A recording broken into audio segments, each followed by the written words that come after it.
Hello and welcome to another edition of Motor Cars Enthusiasts. Right off the bat on today's show, we've talked about a number of different manufacturers going the fully electrified lineup inside of their vehicles. And there's another manufacturer that's going to be doing the exact same thing, and it's a manufacturer that you may be surprised at. Yes, the head of Aston Martin has come out and said sometime in the next decade they're going to have a fully electrified lineup of vehicles. Now, before you start freaking out on what Aston Martin is becoming, this is just a situation where they're going to have an electrified option up and down the lineup. So it'll be really interesting to see what the DB11 or what's coming after the DB11's take rate is going to be between the hybrid version versus that fire-breathing V12, if it still exists, coming up in the next 10-15 years. So this really is the way manufacturers are going about it these days. So it'll be real interesting to see how this is going to turn out.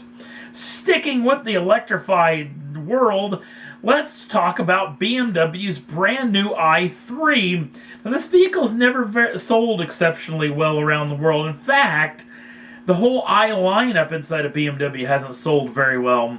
But it may now, thanks to this brand new vehicle, the new i3 and the upcoming different variations of the i8. The new i3 actually comes with a sports version. There's going to be a brand new i3s, and that's the one we're going to be sticking with. The i3s has completely different body panels than the standard i3, and that's a pretty good thing because it looks very, very aggressive, especially in this red and black paint. Now, the vehicle comes with a lot of super trick stuff, along with a brand new exterior, a brand new interior, along with a brand new 10.25-inch touchscreen in the center stack. The vehicle is 40 millimeters wider in the rear track, 10 millimeters lower, brand new 26-inch alloy wheels. It's got all bespoke suspension pieces along with springs, dampers, and anti-roll bars. The vehicle has a stability management system along with a new traction management system that BMW claims will allow you to do a mild yet safely controlled drifts. Yes, the new i3s has a drift mode inside of it. The power is pretty impressive as well, as it comes with 184 horsepower, 199 pounds-feet of torque. That is shifted through a single-speed gearbox. 0 to 60 comes in at 6.8 seconds with a top speed of 100 miles an hour. No pricing or availability have been released as of yet, but we may know a whole lot more come the Frankfurt Motor Show. Another vehicle that's going to be debuting in Frankfurt is the fantastic to look at brand new Continental GT. Now, I wasn't the biggest fan of the outgoing Continental GT, but this new one really looks the business. And what they've done is kind of stretch the wheelbase, which has helped one of the biggest problems, of, at least as far as I was concerned. The car is kind of stubby looking. Thanks to moving the front wheels 5.3 inches further up onto the machine, it allowed the vehicle to be actually lower in the nose section, along with that longer hood, gives it this real sleek GT car look. All new aluminum bodywork on the exterior, along with an all new interior on the inside, along with a 12.3-inch touchscreen in the center stack. The vehicle comes with a brand new active all-wheel drive system, which will move torque around, mainly keeping the vehicle in a rear-wheel drive state in most tooling type situations. 21-inch wheels are standard, 22 inches will be the option. Brand new 16.5-inch rotors up front, because this vehicle still is a little on the heavy side. It will take a pretty big braking package to bring this thing down from the speeds that this brand new, heavily revised 6-liter W12 now achieves. They actually got a lot better CO2 numbers along with better fuel economy numbers out of this machine, while keeping the 626 horsepower and 664 pounds-feet of torque. That's shipped through an 8-speed automatic gearbox. 0 to 62 is achieved in just 3.6 seconds with a top speed 207 miles an hour. No pricing or availability have been released as of yet, but we'll keep you in tune when we hear come the Frankfurt Motor Show. Now, the vehicle debuting that is probably one of the best vehicles, selling vehicles, inside of Porsche's lineup. It's the brand new Cayenne.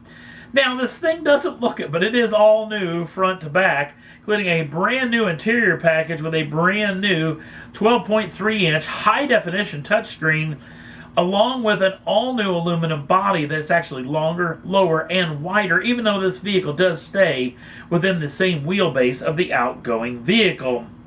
Now, the vehicle does come with another interior trick. It's got configurable 7-inch screens on either side of the analog gauge in the center stack. Now, as far as the rest of the vehicle is concerned, it comes with 19-inch standard alloy wheels along with 21-inch that are the optionals.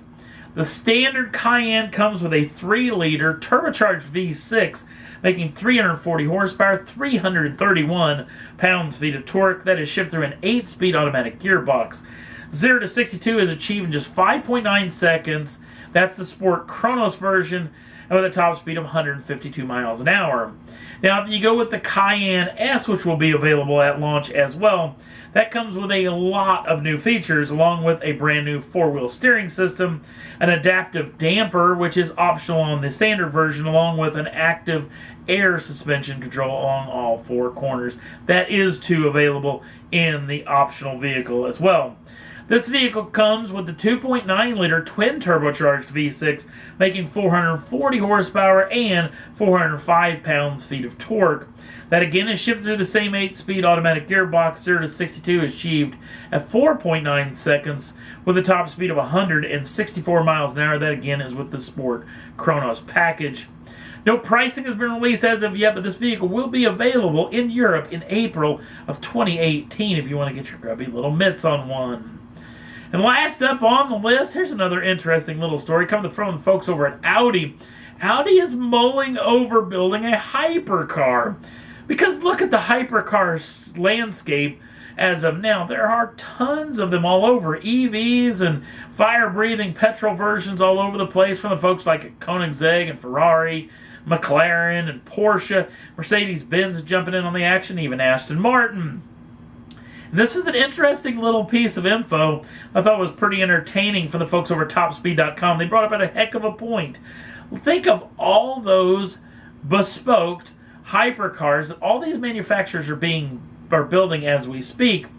All of them are sold out before they ever even come to fruition, which is probably the reason why Audi's thinking of dipping their toe into this water. So it'll be interesting to see what Audi may have up their sleeve as far as their own hypercar, and I can't wait to talk about it. And that's all there was that I thought was worth talking about for this edition of Motor Cars Enthusiasts. Don't forget to like us over on the Facebook page. Links down in the show notes. Also, if you'd like to subscribe to the channel, you can do so at any time and get the first dibs on the brand new shows as soon as they come out. Thanks for watching. We'll see you again real soon.